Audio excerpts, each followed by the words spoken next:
দিনটা ছিল 11ই জুলাই, ছিল আমার বার্থডে। ব্লগটা দিতে অনেক বেশি দেরি হয়ে গেল, কারণ আমার শরীরটা ভীষণ খারাপ ছিল। এই যে সেই দিন সকালবেলা রান্নাবান্না করে নিয়েছিলাম, তাড়াতাড়ি করে স্নান দান করে দাঁড়িয়ে মাথা হাসড়াচ্ছিলাম। আমার হাজব্যান্ড ভাসুর কেউই বাড়ি নেই, তাই সকালে বার্থডেটা সেলিব্রেশন হবে না, রাতে হবে। তো চলো দেখতে থাকো ব্লগটা। তারপরে এই যে দেখতে পাচ্ছ বিকেল হয়ে গেছিলো।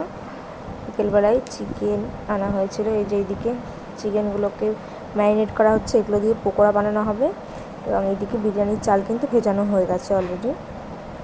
আর এইদিকে দেখতে পাচ্ছ বিরিয়ানি বানানোর জন্য আলু ভাজা হয়ে গেছে, পেঁয়াজ কেটে পেঁয়াজও ভাজা হয়ে গেছে। যে মাংসটা চাপিয়ে দেওয়া হয়েছে কড়াইয়ে। আমার যা, ও কিন্তু ভীষণ সুন্দর বিরিয়ানি বানায়, ওই সবটা করছিল, দেখতে পাচ্ছ। চলো দেখাই।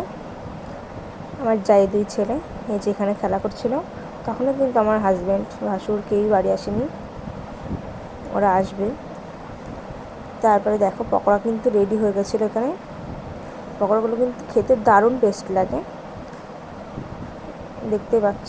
যা ওগুলো সব তুলছে একটা পাত্রে, আমরা সবাই খাবো। এই যে সরিয়া, এবার আমার কেক কাটা হবে, তাই ও রেডি হয়ে গেছে। সরিয়া আমার জায়ের ছোটো ছেলে, এটা হলো আমার জায়ের বড়ো ছেলে।